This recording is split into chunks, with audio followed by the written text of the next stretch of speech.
Hi,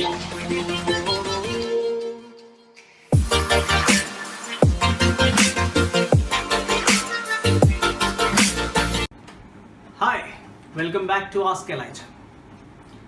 We're now beginning with operators, the most popular operators which we already have done before, which you might have done before. The ones which we will just go through quickly in Python are the arithmetic operators, comparison operators, logical operators, bitwise operators, assignment operators, membership operator, and the precedence of operators. Okay, so we're just going to go through them quickly. Let's understand them, and that may be helpful for each one of us. Now, when it comes to arithmetic operators, you know, we have 6 different kinds of operators: plus, minus, multiplication, division, which can be floor division and actual division. We'll come to that. So here we have 2 variables which I'm defining: a is equal to 4 and b is equal to 5. And then you say a plus b, that's going to be 9. That's the first operator, which is plus. Then you have something called as a minus, which is a minus b. Then you have the a multiplied by b, which is going to be 20. Then you have something called as a divided by b. Remember, a divided by b gives you the real value of division, unlike other programming languages. But if you want to get the floor division, which means you just want the quotient, then you will use something called as the a divided by b. That is 0. Is that very clear?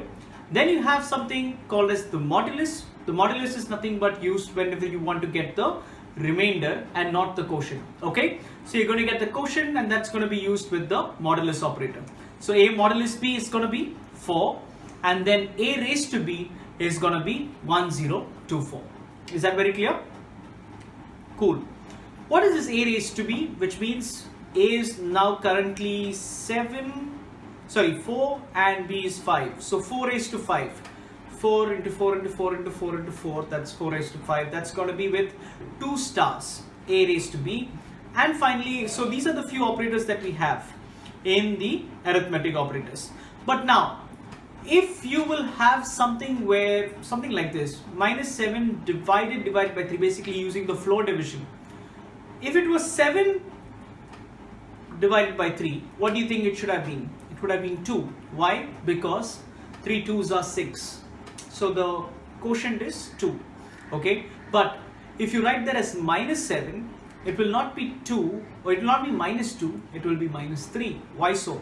Because minus 7 divided by 3, it's actually minus 2 point something something. And according to the number line, the one which is lesser than minus 2 point something something is minus 3. So there's a number line. So if your answer was 2 point something, on the positive side, the lesser value is 2, the lesser integer. In the similar fashion, when your answer is minus 2 point something, the lesser value is minus 3, not minus 2. Just remember that. And then when you have, so you have minus 7, floor division with 3 as minus 3. But this is something which I can give you as food for thought, which I will not give you an answer in the video. You need to think about it. Minus 7 modulus 3 is going to be 2.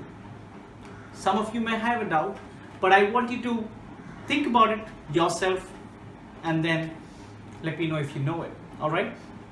Now going on to the comparison operators. So a and b are 2 different variables which we already defined. A is equal to 4 and b is equal to 5. So it's going to be, let me just write it here once again, a and b. So I'm going to have, let's say I'm just going to add a particular cell, and let me just print a comma b. So it's going to be 4 and 5. Those are the values. Now if I have a comparison operators, you have the greater one, the less than, the equal to, the not equal to, and so on. So greater than is going to be false. A greater than b, it's false. Less than b, it's true. Equal to, false again, because they are not equal to. A not equal to b, that's going to be true, because yeah, they are not equal to. Other than greater than and less than, you can also use something called as a greater than or equal to, and the less than or equal to. So you can use both of them also. Is that clear? We go on to the logical operators. What are the logical operators? Logical operators requires 2 operands which are going to be Boolean values, which are either true or false, a 0 or a 1. So let's say we are defining 2 variables called as x and y. X is true, whereas y is false. And I'm going to use a logical operator called as AND, which means a true and a false what is going to be the AND operation, which is going to be, it's going to be false. So the x and y is false. But x now, when it's true and y is false, if I say x or y, it's going to be true. And when I say not of x, which means if x was true, now if I say not of x is going to be false. When is this going to be used? When you have two different conditions. Those two different conditions are yielding me either a true or a false. And I want to utilize both of these conditions to create a new condition for my selection statements, or if I want to make a decision based on a particular combination of conditions, we are going to use something called as the logical operators. Is that very clear? Then we come to the bitwise operators. What are the bitwise operators? If I say a is equal to 7 and b is equal to 3, these are going to deal with each individual bits of the number. If I say a is equal to 7, what is the individual bits of 7? It's going to be 0, 111, right? And if I say b is equal to 3, okay, it's going to be 0, 0, 1, 1, right? Now, when I say a and b, what is going to be and? It is going to bitwise and each of these bits. So 1 and 1, what is it going to be? 1 and 1 on the leftmost side, okay? So 1 and 1 is going to be 1. Again, 1 and 1 is going to be 1. 1 and 0 is going to be 0. So finally, the answer is going to be what? 3. Okay, bitwise. It is going to AND each of these bits. It is then going to do an OR. Then you do the OR sign like this. So it's going to be 7. A, what is this? This is not raised to. This is called as XOR. So it is going to give you an XOR value. That is when there is an odd number of 1. So this 1 and this 0. This 1 and this 0, which you can see here. Okay. This XOR is going to be giving you the value as 1, but this 1 and this 1, XOR of 1 and 1 is going to be 0. So it's going to be just 0, 1, 0, 0, which is going to be 4. Okay, and then finally you have the complement of a, which is going to be the negation of a, which is going to be the 2's complement, and that's going to be -8. Hope that is very clear. Yes. Then you have something called as the assignment operators. What are the assignment operators? The assignment operators is where I am assigning a particular value to a variable. When I say a is equal to 2, which means what? The value 2 is being assigned to a. So there is an assignment operator called as the equal to. But now if I want to increase the value of a by 3, so 2 plus 3 is going to be what? 5. But that value I want to put it back into a. Let's say if I say a is equal to 2, and then if I say a plus 3, okay, and I want to print that, what will be the answer? 5. That will be 5. Well, very well understood. But what is the value of a? Has a changed? No. A is still 2. A plus 3 is 5. But have I changed a? No. If I want to change a, if I want to change it, the new value of a after adding 3 to a, if I want to store it back into a, I would either do like this: a is equal to a plus 3, or I would do something like this: the assignment operator a plus equal to 3. I cannot, so this is how I'm going to do it. So now if I check what is the value of a, it's going to be 5. Okay, I cannot write a plus plus or a minus minus like other programming languages. I need to go for a plus equal to 1 if I want to increase by 1. So now your a value is going to be 6. Is that clear? Okay, so this is about your assignment operators. Now coming to membership operators. When it comes to membership operator, there is an operator called as in, or you can also use another operator out here called as not in. What does it mean? So here I have something called as name is equal to Elijah, and I want to find out if there is a substring in this particular string. So I am going to say JA in name. I'm going to use that particular membership operator, and it's going to say true. But I could also say JL.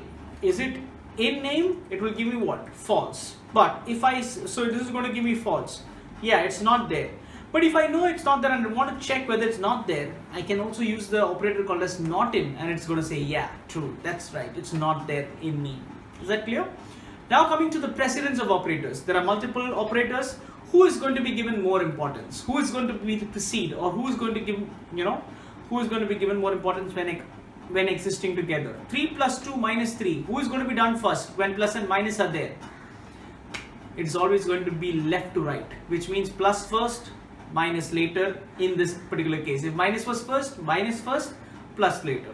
This is how it's going to be done. So precedence of operators, when plus and minus exist in the same line, left to right. When multiplication and division exist in the same line, again left to right. Okay, it's not going to be done the first multiplication and then division. No.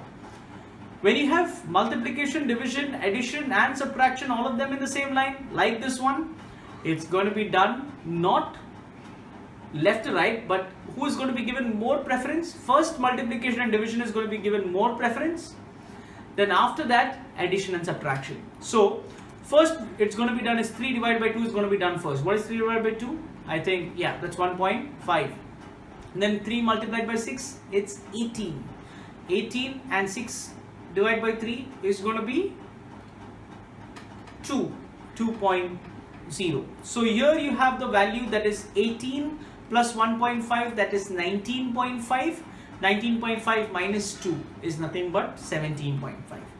Now when it comes to a multiplication and an exponential, exponential is given the most precedence, which means the exponential will be done first and the multiplication will be done later. Okay, so if I have 3 raised to 1 multiplied by 3, 3 raised to 1 will be done first. What is 3 raised to 1? 3 multiplied by 3, answer is going to be 9. Now 3 raised to 1 raised to 3, what if there are two exponentials on the same line? Who is going to be done first? Okay, 3, why 3? It is not left to right, it is right to left when it comes to two exponentials. Two exponentials together, remember this, it's going to be right to left, which means 1 raised to 3 is going to be done first. 1 raised to 3 is nothing but 1 and 3 raised to 1 is going to be 3. The answer is 3. Some of you might think, okay, answer is going to be like 3 raised to 1 first, that is 3. Then again that value 3 raised to 3. No, it doesn't happen that way. Two exponentials, it is going to be done right to left, not left to right.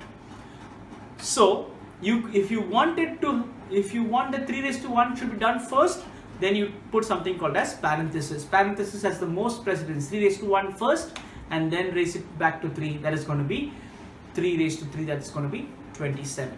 Is that very clear? So these are something about operators and precedence of operators. If you want to use the operators in a particular program, here is a program. So here there somebody goes to the ATM and he enters the amount 2153. He wants the number of 2000 notes which has to be given to him. The number of 500 notes, I think I have not mentioned here 500 notes, even that must be there. Number of 500 notes, number of notes which give 500, that's going to be 0. Number of 100 notes are going to be 1, number of 50 notes are going to be 1, and the change is going to be 3. Okay, you can very well work that out using the modulus and the division operator. Of course, I have given in this particular link a particular Jupyter notebook in the description, and this particular solution is available for you in that particular case. But I want you to do this by yourself. Okay, figure out how to get this particular thing done. This is a question. So what I'm basically doing is getting the amount from the user. I'm taking the amount from the user, converting it into an integer, storing that amount. That particular amount, I am dividing it by 2000. I'm using a floor division, which will give me the number of 2000 notes. And then I'm going to get the remainder by using the modulus operator. Then the remainder I'm going to divide it, the remaining amount I'm going to divide it by 500 and so on. I'm going to continue that process in that particular fashion. Very clear? This is about operators in Python.